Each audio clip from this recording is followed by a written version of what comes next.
Dunia kembali dikejutkan dengan penyakit hepatitis misterius yang belum diketahui penyebabnya. Penyakit ini bukan hanya pertama masuk ke Indonesia, ternyata di Amerika Serikat dan Eropa juga menemukan penyakit yang sama. Kasus hepatitis dikenal dengan penyakit infeksi pada hati. Tidak hanya menyerang anak-anak, namun juga orang tua. Dokter spesialis anak Rumah Sakit Umum Zainal Abidin Banda Aceh, Dr. Sulaiman Yusuf, SPA, mengatakan penyebab kasus yang diduga akibat infeksi hepatitis misterius pada anak belum diketahui secara pasti.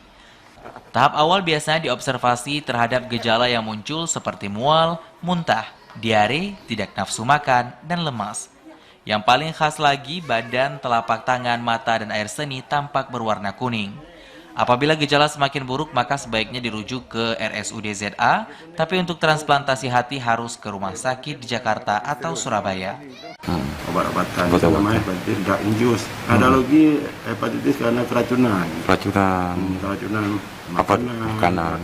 Keracunan karena toksikasi dari makanan yang basi atau dari zat-zat kimia yang memang tidak ditoleransi oleh tubuh, tidak mengakibatkan gangguan hepatitis juga.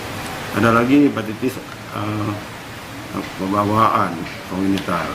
Itu bayi dari ibunya menurunkan ke janin dalam kandungan. Waktu lahir bayi sudah ada hepatitis. Itu biasa hepatitis B. Dr. Sulaiman Yusuf menambahkan pencegahan hepatitis pada anak dapat dilakukan dengan pastikan anak mendapat vaksin hepatitis, ajari anak cuci tangan dengan air mengalir menggunakan sabun, tidak menggunakan sikat gigi, sendok, dan gelas bekas orang lain. Makan yang memenuhi nutrisi dan tidak bergadang sampai larut malam juga mencegah penularan hepatitis.